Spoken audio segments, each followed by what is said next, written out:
morning, good afternoon, good evening, good whatever you're experiencing at your neck of the woods. Once again, this is One Blesswell in the house. And loving people for the past couple of days, we've been reasoning about so many things, especially relationship and the unfairness of we human being, how we deal with people overall, and claim that we love them, which is so ridiculous. Today's subject would be want all, lose all. And the story is about two people, a man and a woman, two children. Right? Yeah. The man name is John. And his common law wife is Betty. They have two children, a girl and a boy. The boy was 5 years old and the girl was 2 years old at the time. Back in the days in December, when a woman could go anywhere without their name, their man rather, and no animosity, one day one of Betty's friends came and asked her if she fancied going out to a staff party with her. Alright, yes. And her girlfriends at the Jamaica Tourist Board headquarters. They were having their annual staff party at Christmas time, yeah. John trusted his woman so much. Without hesitation, he replied, "You can go, honey, that's okay. Enjoy yourself, but please, remember, don't do what I wouldn't do. Neither should you do anything to destroy this family, because remember, in a short while, henceforth, we are going to get married, and you would officially be my wife." They have planned in the making to tie the knot to get more serious.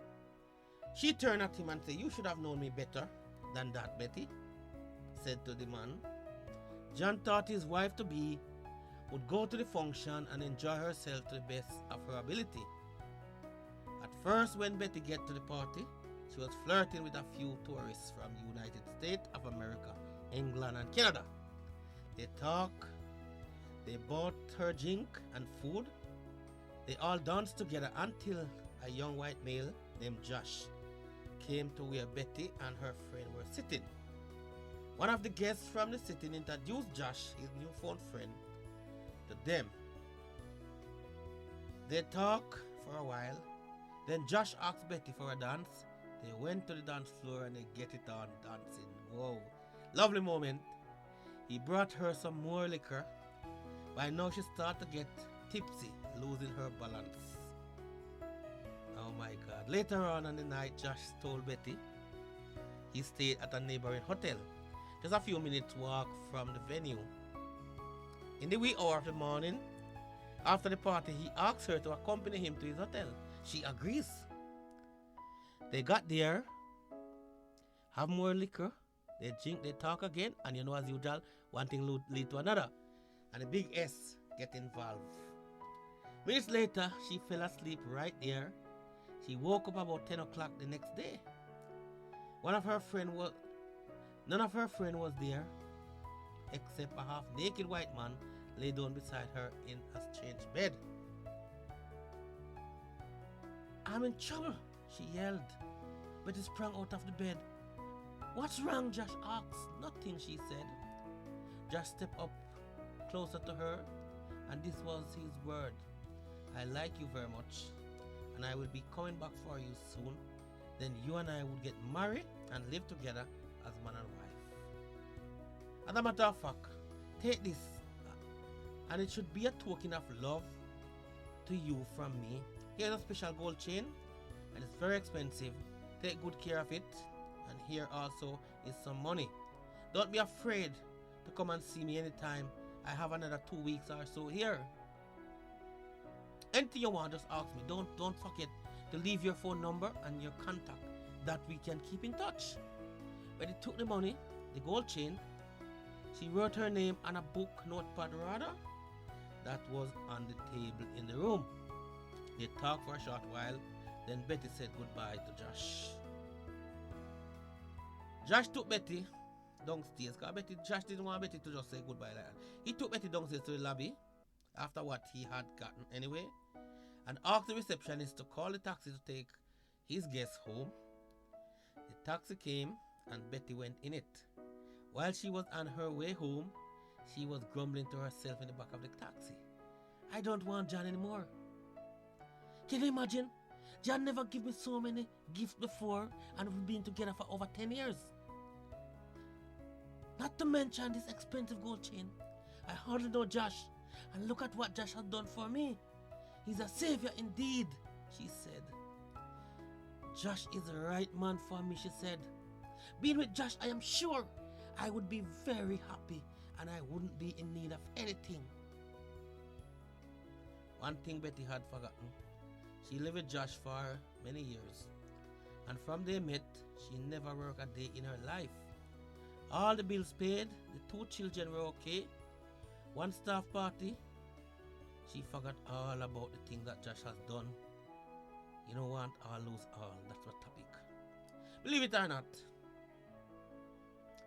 she went into the house where she and John share and create an unnecessary argument. It turned into a fight. Police got involved because she is a female and she was no match for John.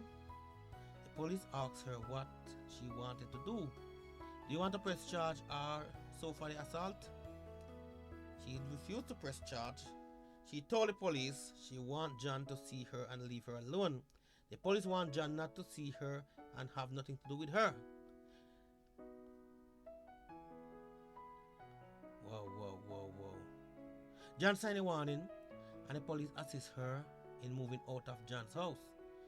She and John share for years. Poor John, his heart is broken. He started to smoke regular. He turned to alcohol.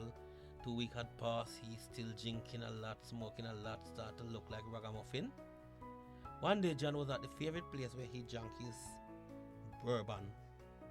As usual, he bumped into one of his longtime girlfriend, classmate Marva. He had known from school days as a classmate, so you know that quite, yeah. They talked for some time. He told her about his problem. She told him all is not gone. There is still hope. Marva visited John regular until she moved in with him. And on the other hand, Betty visits her man Josh from America every day until that man left Jamaica. Josh called Betty a few times and wrote her several empty letters. Eventually Josh stopped calling her. Betty wanted to know what is going on with Josh. She called him. They talked for a short while and then Josh said, I have to run, and he promised that he would call her back the next day. Josh didn't call her back as promised. Money started to run out on her, Betty. She has no job. She called Josh collect, via the operator with the intention to ask him to send her some money. Josh took up the phone and the operator explained to him that there was a call from Betty on the line. He refused to take the call, so Betty again get knocked this up. Betty thought Josh was in a bad mood.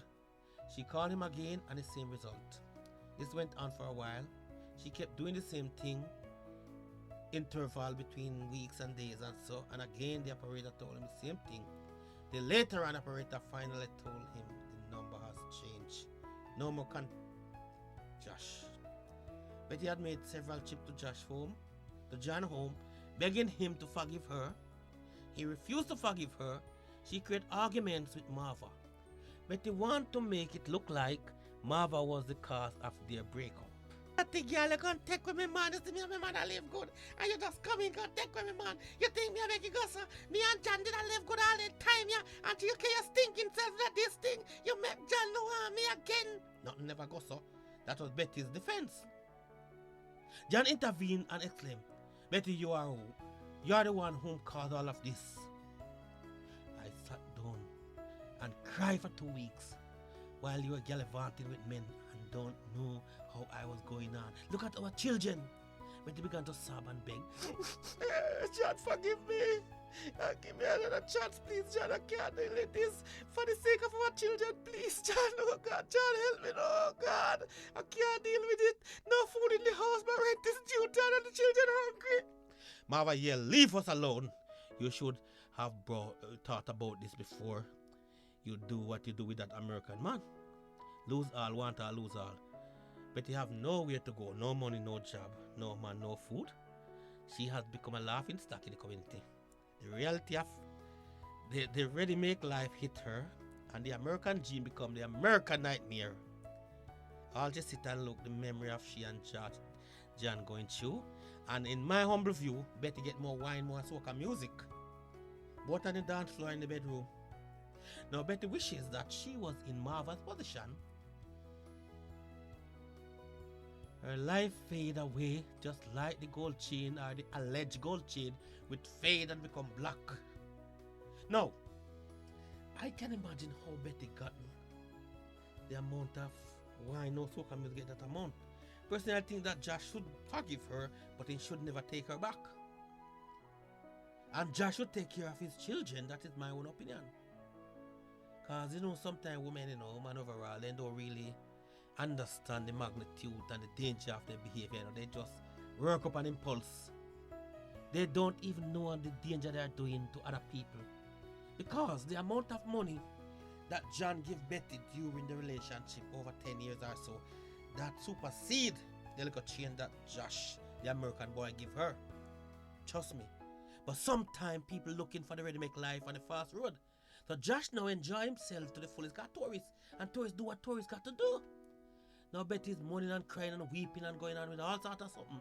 And oh my, sorry, but sometimes women, ladies, can't throw away your God for something else. If John did have money, you don't get better treatment. If John didn't have it, you don't get better treatment. Josh is a tourist where we see for 10 years if he come and the money when give out and save it now and go back there and can't take a headache. He mislead you and continue and do all kind of something. And you was so stupid. You promised the man before you go, you should know me better than that, honey. Why you think I'm gonna do anything stupid? And you still let alcohol and cigarette make you do foolishness. Betty, get yourself together. And this is for all the Betty them out there who are do foolishness. Be careful. Smell before you eat. Look before you leap, and make sure if you find a loser come to you like that, take what you can get and run. Simple.